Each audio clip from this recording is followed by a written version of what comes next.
Hello, John Wiese here again with another lesson for higherlearning.biz. The learning intention of this video is what value are you adding and how are you delivering that value. If you're a project manager, that's by managing expectations. It's one of your core roles, and I'll give you a tip. Sending emails is not managing expectations. So my quote for this lesson: we've not learnt how to solve difficult business problems because that's actually hard. What we've learnt is how to avoid them. And this quote comes again from Warren Buffett. Now, the valuable lesson here is you're in a much better situation if you can avoid a problem in the first place than try to clean up the mess once the problem occurs. And I'll talk more about that in this video. So it's about managing expectations. What does that mean? Well, let me give you an example. So we've got this cyclist who's a long way up in the air. Now, to be this high in the air, he must be very good at what he does.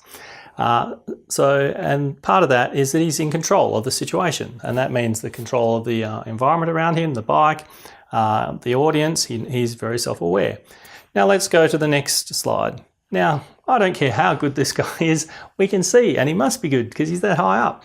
There is no coming back from this position. He has lost control of the situation, and once you lose control, there is no coming back. All he can do now is minimize the damage. There is no happy ending here. And so when we're talking about managing expectations, and this is why there's such a big gap between great project managers and ones that are finding the job challenging. Because if you lose control, it doesn't matter how good you are, you're not going to be necessarily able to recover that position.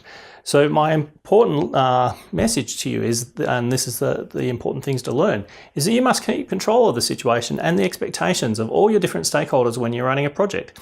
You must control the scope and the expectations of your customer. You must control the expectations of your team and how much they think they can achieve.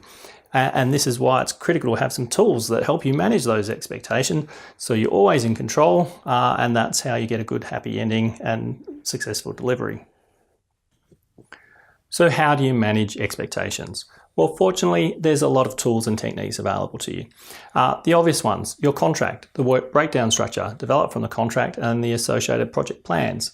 You have your schedule and the reporting that you provide with the project to help manage the customer's expectations.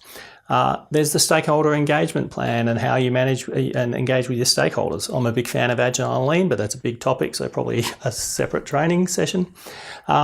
But it's all about continuous engagement and how you engage with those stakeholders so that you're continually managing their expectations. Because if you manage their expectations, both of external, like your customer, the external stakeholders, your internal stakeholders, your actual project team, because there's a lot of different expectations and all of those are different. And this is where you can really add value as a project manager and deliver successful outcomes. So a closing quote: if people don't know what's happening, they assume the worst. And this is why managing expectations is critical. Thank you. If you enjoyed this lesson, please share, and you'll find more content at higherlearning.biz.